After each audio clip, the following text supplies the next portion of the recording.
이유식 구매 비용을 제외하고 문제는 이 생활비가 중요한 게 아니더라고요. 인생 최고 수입을 찍었습니다.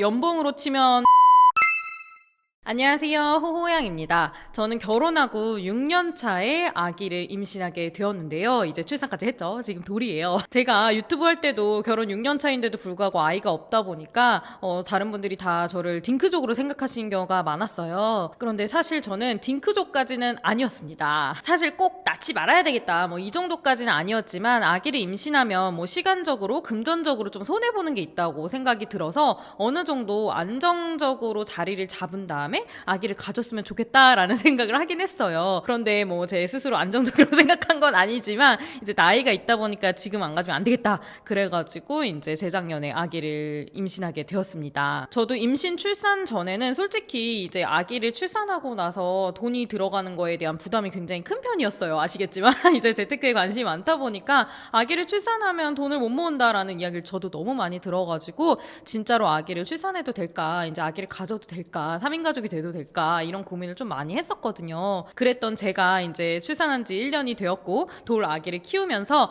경제적으로 어느 부분이 조금 힘들고 어떤 부분은 좀 괜찮다고 느꼈고 이런 부분을 이야기해보려고 합니다. 정말 남들이 이야기하는 대로 아기를 가지면 돈 모으기가 어려운지, 예전에 저처럼 막연히 그냥 임신 출산을 하는 게 금전적으로 좀 부담이 되시는 분들에게 이 영상이 도움이 되지 않을까 싶습니다. 첫 번째는 출산 후 생활비의 변화예요. 출산하고 나면 생활비가 얼마가 들어갈지 저도 정말 궁금했었는데요. 저는 아직 돌 아기를 키우고 있기 때문에 그냥 신생아부터 돌까지 돈이 어느 정도 들어가나 그거를 기준으로 말씀을 드려볼게요. 결론부터 이야기를 하자면 이유식 구매 비용을 제외하고 40에서 50만 원 정도면 충분하다고 저는 생각이 듭니다. 여기에서 만약에 내가 직접 요리를 해먹지 않고 시판 이유식을 사 먹을 경우는 10만 원에서 40만 원까지 더 추가가 될 수가 있어요. 이 금액의 차이가 큰 이유는 이유식의 종류 차이라기보다는 아기가 먹는 양에 따라서 큰 차이가 날 수가 있습니다. 올해부터는 부모 급여라고 해가지고 집에서 아기를 돌보시는 분들은 70만 원이라는 돈이 나오고 있어요. 그래서 가정 보육할 경우에는 정부 지원금으로 충분히 아이를 다 키울 수 있다라고 보시면 됩니다. 문제는 일반적인 생활비 이외의 소비들이에요. 대표적으로 어떤 것들이 있냐면 카시트,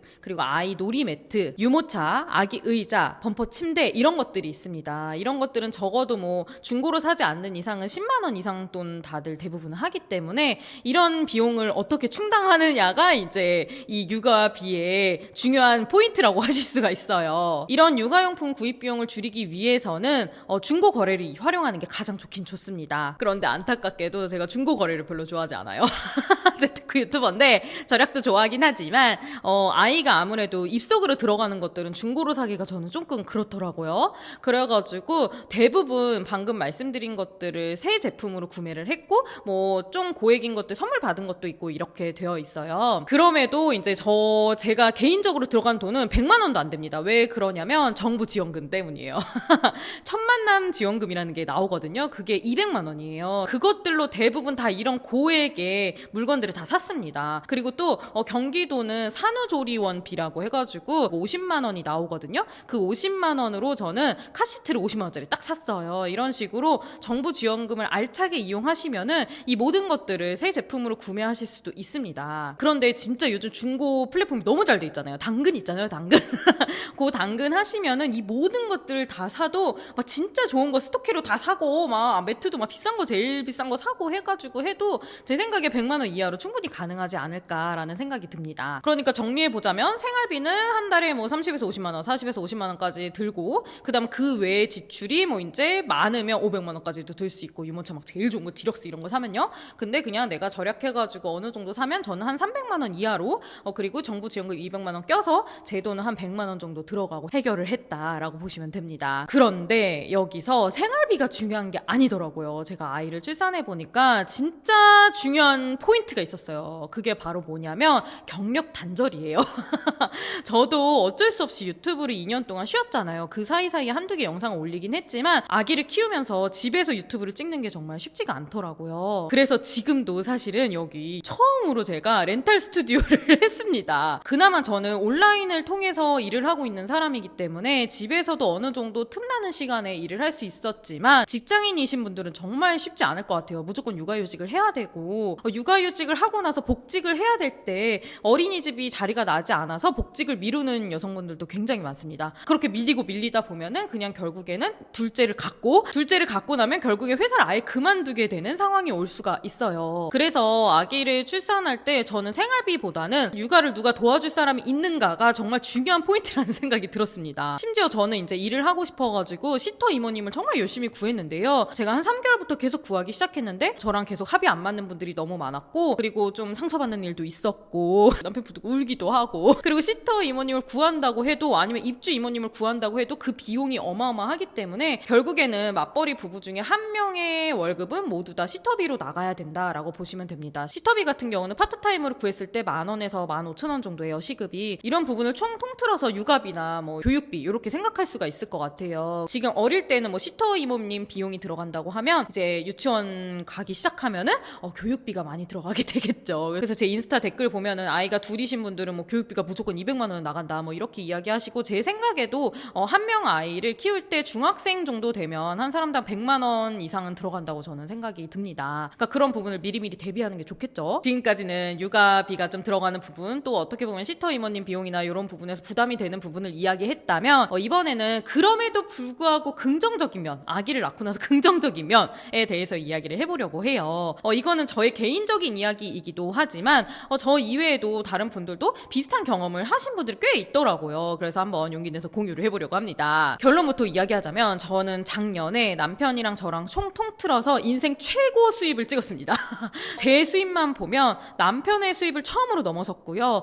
연봉으로 치면 1억이 넘었습니다. 제가 월천을 항상 해보고 싶다라고 생각을 했는데, 제가 이 세계에서 4년 이렇게 만 4년 있었지만 사실 월 200~300을 벗어나기가 쉽지 않았어요. 왜냐면 임신, 출산도 있기도 했고 제가 건강이 좋지 않다 보니까 계속해서 일을 많이 할 수 있는 상황이 아니어서 제가 골라서 하다 보니까 이 200~300의 틀을 벗어나기가 쉽지가 않더라고요. 그런데 제가 작년에 아기가 생기면서 이 일이라는 거의 소중함을 더 알게 됐어요. 사람마다 다 다르겠지만 저는 육아가 그렇게 잘 맞는 사람이 아니었어요. 알고는 있었지만. 그래서 잠깐 짬내가지고 일하는 그 시간이 저에겐 너무 소중했어요. 남편이랑 작년 회고를 하면서 진짜 나 작년은 한 해는 후회 없이 살았던 것 같다. 나 진짜 너무 열심히 살았던 것 같다. 이런 이야기를 했어요. 정말 눈코 뜰 새 없이 바빴었던 것 같아요. 저뿐만이 아니라 남편도 마찬가지였어요. 왜냐면 아기를 출산하고 나서 부담이 생기잖아요. 이 아이한테 나중에 돈이 더 들어갈 수도 있고 뭔가 하고 싶다고 할 때 적극적으로 지원해주고 싶잖아요. 엄마 아빠 마음이. 그래서 저희도 모르게 더 열심히 살게 되는 게 있더라고요. 육아하느라고 체력적으로 너무 지칠 때는 솔직히 나 진짜 너무 쉬고 싶다라고 생각한 적도 많아요. 그리고 막 강의 같은 경우는 이렇게 페이 낮은데 내가 이걸 해야 되나 싶기도 하고, 왜냐면 왔다 갔다 하는 시간도 있고 진짜 해야 되나 싶기도 하고, 하지만 그래도 그 한두 푼 모아가지고 언젠가 이게 큰 돈이 되겠지.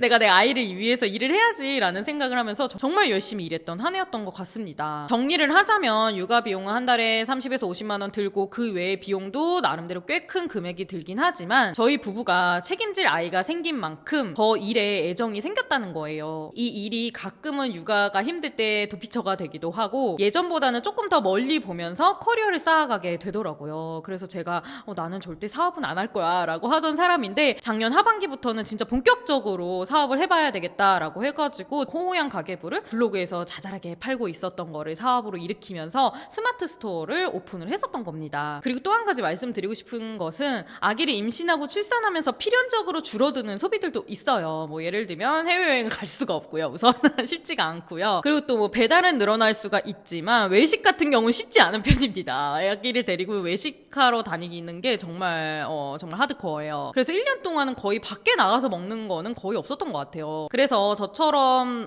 막연하게 이제 아기를 출산하는 게 좀 금전적으로, 시간적으로 부담이 돼서 두렵다라고 하시는 분들은 생각보다 그렇게 걱정을 많이 하지 않으셔도 된다. 그때 닥치면 또 새로운 일이 벌어지기도 하고 또 새로운 동기부여가 되기도 하고, 또 제 생각에는 완전히 다른 행복의 부분이 있더라고요. 그래서 그런 부분을 너무 두려워하지 않으셨으면 좋겠다라고 마무리를 하고 싶습니다. 오늘 제가 준비한 영상은 여기까지고요. 오늘 영상도 끝까지 함께 해주셔서 감사합니다. 안녕.